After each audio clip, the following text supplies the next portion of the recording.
నమస్తే welcome to plus TV నేను Alankrita. So big Boss season 9 ending week అయితే వచ్చేసింది.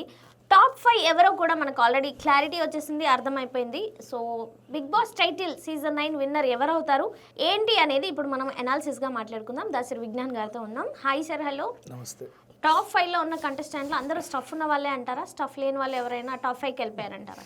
ఈ సీజన్ని భ్రష్టు పట్టించింది, సర్వనాశనం చేసింది ప్రేక్షకులు. అదేంటి సార్? సింపుల్గా చెప్పాలంటే ఎక్కడ స్టార్ట్ అయ్యారో, ఎందుకు స్టార్ట్ అయ్యారో తెలియకుండా వాళ్ళే అపోజ్ చేసిన అంశాన్ని ఇప్పుడు వాళ్ళే అవార్డు విన్నింగ్కి తీసుకొచ్చారు.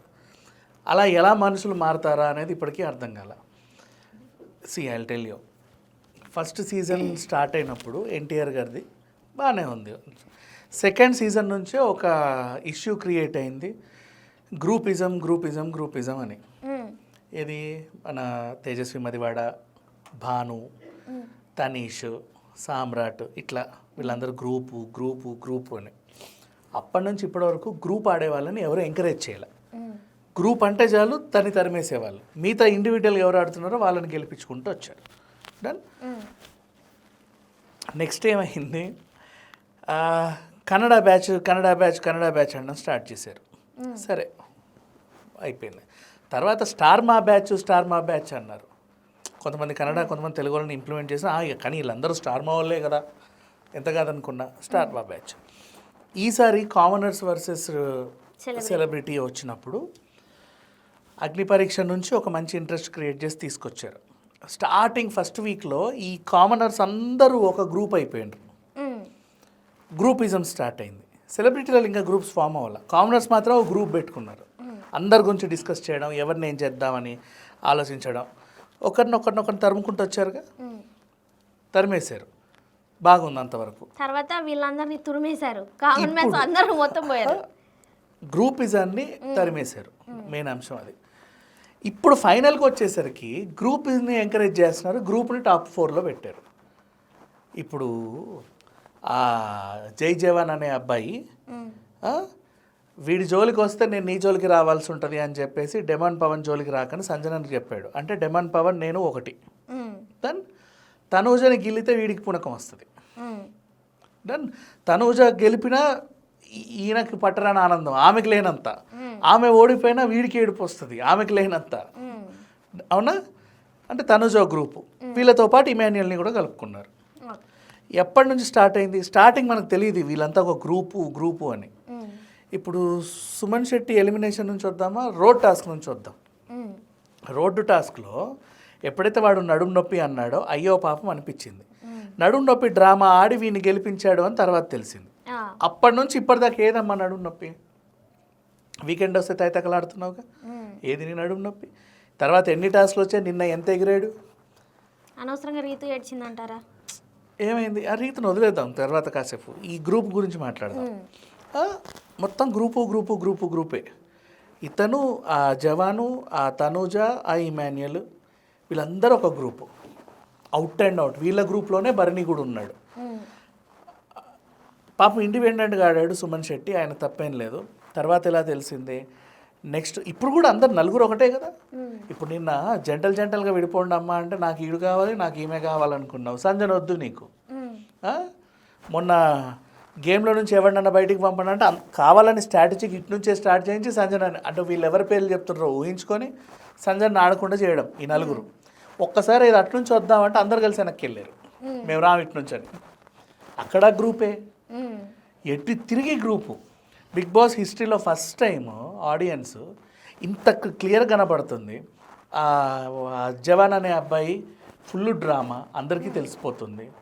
తనూజ బీభత్సమైన డ్రామా తెలిసిపోతుంది. నిన్న కూడా చూసారుగా మామూలుగా తనూజ గేమ్, తొండి గేమ్. నెక్స్ట్ ఇమాన్యుయల్ ఏం చేశాడు? ఫస్ట్ నుంచి అంటే హీరోయిన్ టైప్ ఆఫ్ క్యాండిడేట్స్ ఎవరైనా వస్తే వాళ్ళతో ఉంటే 100 రోజులు ఉండొచ్చు అన్న స్ట్రాటజీ ఫెయిల్ అయ్యి సంజనకు దగ్గర అయ్యాడు. లాస్ట్ వీక్ తనను తాను ఆడుకోవాల్సిన ఇది కాబట్టి వదిలేసాడు. డిమాండ్ పవన్ ఏమో ఒక లవ్ అఫేర్లు పెట్టుకుంటే కొన్ని రోజులు వస్తామని చెప్పి రీతుతో వచ్చాడు. అవునా? ఆ పిల్ల ఎలిమినేట్ అయిన తర్వాత అమ్మాయి దరిద్రం పోయింది, ఇక నేను టాప్ 5కి వచ్చి ఇక నాకు ఏం అవసరం లేదు అనుకున్నాడు.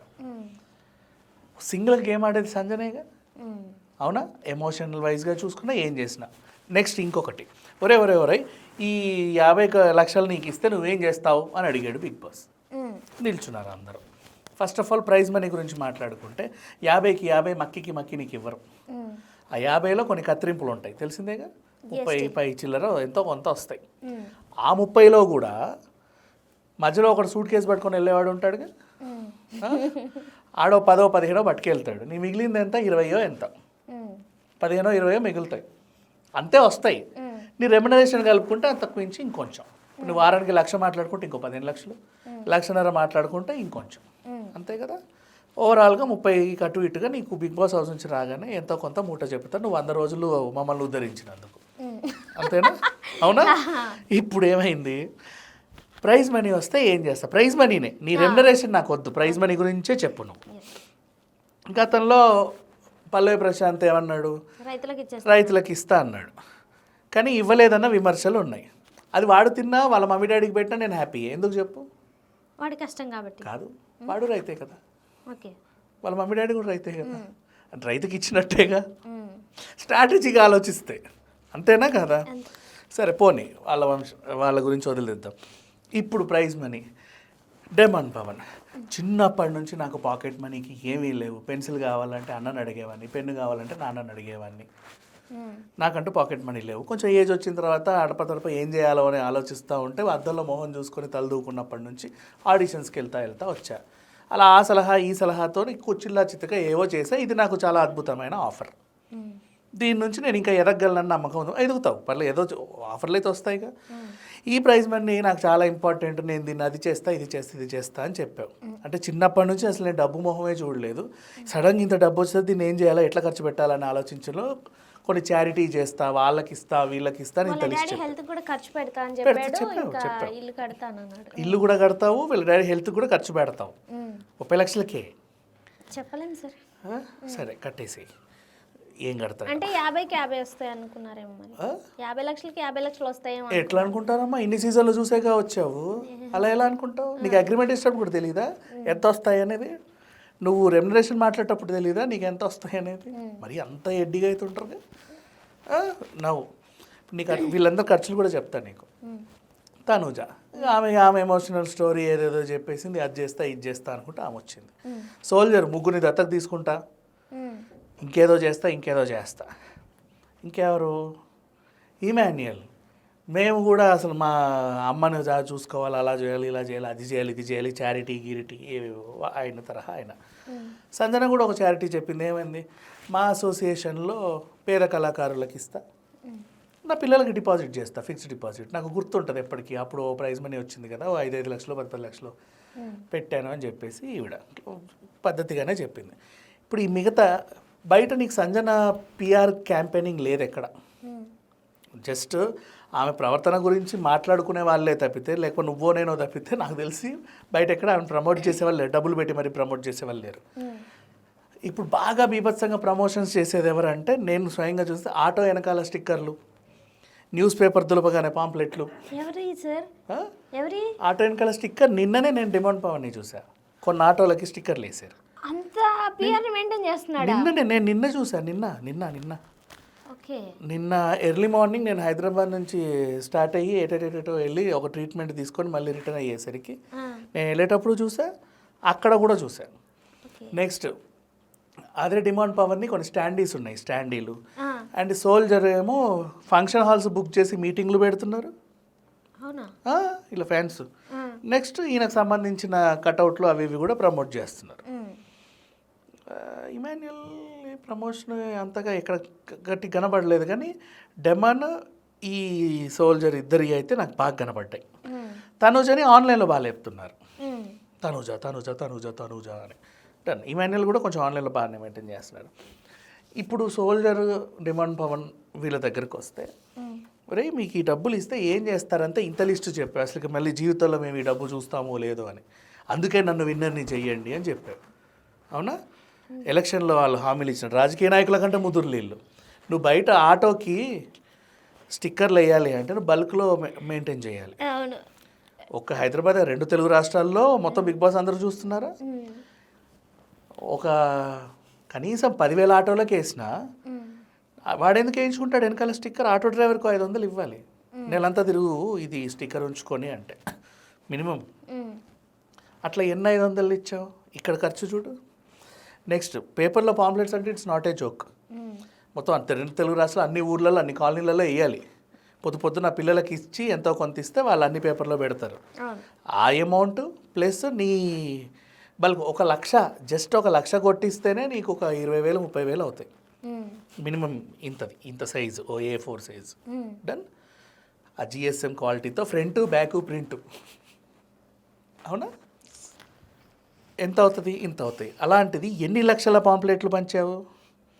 నేను ఇప్పుడు స్టాండీస్, నువ్వు మాల్స్కి వెళ్ళిన అక్కడికి స్టాండీలు ఉంటున్నాయి కదా, ఓట్ ఫర్ దిస్ ఫెలో అని. ఆ స్టాండీ నార్మల్గా నువ్వు పిచ్చి పిచ్చి రాడ్లతో తయారు చేయించుకున్నా నీకోసం. ఇదేంటిది అన్నపూర్ణ మెస్ భోజనం నాన్ వెజ్ అని చేసుకున్నా, అది 2,000 అవుతుంది. 6x3 స్టాండ్ రఫ్గా. ఈ స్టాండీస్ నువ్వు 1-2 తయారు చేయరు, బల్క్ ఆర్డర్ ఇవ్వాలి. 100-200 ఆర్డర్ ఇవ్వాలి. అది ఒక్కొక్కటి 2,000 3,000 ఉంటుంది. మంచి క్వాలిటీ. ఇక ఎక్కువ చేద్దరు అంటే ఇట్లా ఊగి పడేవి 2,000 3,000. స్టాండర్డ్గా ఉండాలంటే 5,000 6,000. అది నువ్వు బల్క్ క్వాంటిటీయే ఇవ్వాలి. ప్రింట్ ఒకటి చేయడు వాడు, అవునా? నువ్వు 100 అయితే చేయవుగా, ఎందుకంటే అక్కడక్కడ 100 లొకేషన్స్ బెటర్. 1000 10,000 లొకేషన్స్లో పెడతావు. 2 తెలుగు రాష్ట్రాలు, ఎన్ని సిటీస్, ఎన్ని జిల్లాలు, ఎన్ని కమర్షియల్ కాంప్లెక్స్లు. 1000 ఆర్డర్ చేసినా ఎంత ఖర్చు ఇది? అంటే నువ్వు విన్నర్ అవ్వడానికి కోట్లు ఖర్చు చేస్తున్నావు. ఇక్కడ నన్ను గెలిపించండి నాకు ఏమీ లేదంటున్నావు. చెప్పు ఏంటిది ఇంత డ్రామా? ఇలా ఆడుతుంటే మళ్ళీ గ్రూపును మేము ఎంకరేజ్ చేయమన్న ఈ ఆడియన్సే టాప్ 4లో గ్రూపును పెట్టారు. అది ఎట్లా? మళ్ళీ ఓటింగ్ వేసారేమో కానీ బిగ్ బాస్ వాళ్ళే ఏమైనా వాళ్ళకి నచ్చిన వాళ్ళు ఉంచుకుంటున్నారని డౌట్ వస్తుంది సార్. చేయొచ్చు. నెక్స్ట్ ఇంకొకటి, లోపలేమో తనుజ తనుజ తనుజ అని చెప్పి ఈ అబ్బాయి ఆ సోల్జర్, అవునా? ఆమె కూడా ఆడేవడో మంచిగా సపోర్ట్ చేస్తున్నాడులే. ఫస్ట్ నుంచి ఎంతమందిని వాడుకొని వదిలేసాం ఎమోషనల్గా. ఈడోడు దొరికాడు, ఈయన్ని కూడా దాడుకుంటే ఫైనల్కి వెళ్తానేమో అన్న ఇదిలో ఆమె ఉంది. వీడేమో పాపం. కానీ లోపల ఉన్న వాళ్ళకి ఎలా తెలుస్తుంది సార్ వీడైపోయిండు వీడిదైపోయిందా ఏడిది అని వాళ్ళకి ఎలా తెలుసు? వాళ్ళకి అనిపిస్తూ ఉంటుంది. అంటే హైట్ లో ఉన్నారు, ఎవరు లోలో ఉన్నారు. ఈ నామినేషన్ని ఫాలో అవుతారు. నామినేషన్లో ఫస్ట్ సేవ్ అయ్యేవాడు, ఓహో వీళ్ళకి ఓట్లు బాగా పడుతున్నాయి. సెకండ్ సేవ్, ఈయనకు బాగా పడుతున్నాయి. లీస్ట్లో వీళ్ళు ఓహో వీళ్ళు లీస్ట్లో ఉన్నారు అంటే వీళ్ళకి ఓట్లు పడట్లేదు. ఆ స్ట్రాటజీ మెయింటైన్ చేస్తారు. ఒకవేళ బిగ్ బాస్ ఎలాగైనా వీళ్ళని సేవ్ చేయాలంటే ఓట్స్ ఉన్న వాళ్ళని లాస్ట్లో సేవ్ చేస్తే అలా కూడా చేసి. ఇప్పుడు నిన్న first finalist, second finalist, third finalist అనుకుంటూ తీశారుగా వెరైటీగా. సరే వదిలేద్దాం. ఇక్కడికి లోపల వీళ్ళిద్దరు ఫ్రెండ్షిప్ మెయింటైన్ చేస్తున్నారా? బయట కళ్యాణ్ వాళ్ళ PR తనూజకు ఓటేయకండి, ఆమె అక్కడిది, మనకు సంబంధం లేని మనిషి, అదే మనోడు, మన తెలుగోడు, మన కులపోడు, ఓట్లేయండి. మన తెలుగోడు అయితే ఆమె వెనకాల లోపలేమో ఇక్కడ డిఫరెంట్గా ఉంది. వీళ్ళేమో అసలు ఆమెకు ఓటేయకండి అని వీళ్ళే చెప్తున్నారు. రేపు బయటకు వచ్చాక చూసుకొని ఏడుస్తుంది. ఇదొకటి. మళ్ళీ ఆ డెమాన్ పవన్, ఆ తర్వాత ఈ ఇమాన్యుయల్ది ఒక స్ట్రాటజీ ఉంటుంది. ఇమాన్యుయల్ ఏం చేస్తారంటే వీలైతే సూట్ కేసు వస్తే పట్టుకొని వెళ్ళిపోతాడు. ఎందుకంటే వాళ్ళకి తెలుసు నేను విన్నర్ అవ్వను అని. బికాజ్ ఎన్నో ఈవెంట్లు చేస్తుంటారు కదమ్మా, పబ్లిక్ ఈవెంట్స్. ఆయనకు చాకచక్యంగా ఆడుతున్నాడు, అది ఓకే. అండ్ నెక్స్ట్ ఇప్పుడు ఒకవేళ సూట్ కేసు, నాకు తెలిసి ఇమాన్యుయలే సూట్ కేసు తీసుకుంటారని నాకు అనిపిస్తుంది. ఒకవేళ తేడా కొడితే పవన్ సూట్ కేసుకి రావచ్చు. అయినా ఒకవేళ తీసుకోవాలి సోల్జర్కి ఏమన్నా లాస్ట్ మినిట్లో ఉన్నా ఆయన కూడా. నాకేమనిపిస్తుంది అంటే ఇమాన్యుయల్ గారి కంటే ఇన్ని షోలు చేశారు, ఓకే సూట్ కేసు చేసుకొని వస్తారు. కానీ నాకు జనాలు ఓటేసి గెలిపించారు, నేను తీసుకుంటే నా పరువు పోయి దాన్ని కళ్యాణ్ తీసుకుపోకపోవచ్చు. ఫస్ట్ షో కదా ఆయనకి, తీసుకుపోకపోవచ్చు. ఎందుకంటే వాళ్ళ నాన్న కూడా పాపం అలాగే చెప్తారు, నీ వల్ల 4 ఉపయోగపడాలి, నువ్వు గెలవు అన్నట్టుగానే మాట్లాడతారు వాళ్ళు.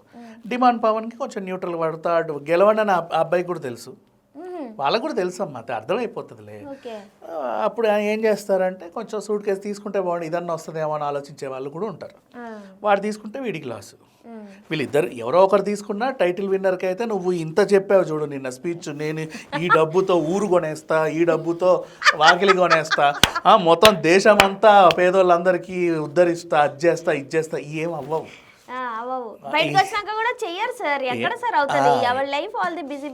నువ్వు చెయ్యకు పర్లేదు, కానీ చేస్తా అన్న స్ట్రాటజీ ఉపయోగించి అసలు మాకు ఏమీ లేవని చూపించి నన్ను విన్నర్ని చేయండి అని బతుకున్నాడు. నిన్న డెమన్ పవన్ చెప్పిన స్టోరీ చూడు, అయ్యో కొట్టేద్దాం అన్నట్టే ఉంది. అట్లా మాట్లాడతారు. బయట చూస్తేనేమో ఆటో వెనకాల పోస్టర్లు, అది సరే వాట్ ఎవర్ కానివ్వు ఏదేమైనా. అండ్ ఇంకోటి, ఇప్పుడు ఈ బయట క్యాంపెయిన్ చేసిన పిఆర్ఓడికి కూడా ఇవ్వాలి కనీసం ఎంతో 10 లక్షలు, అవునా?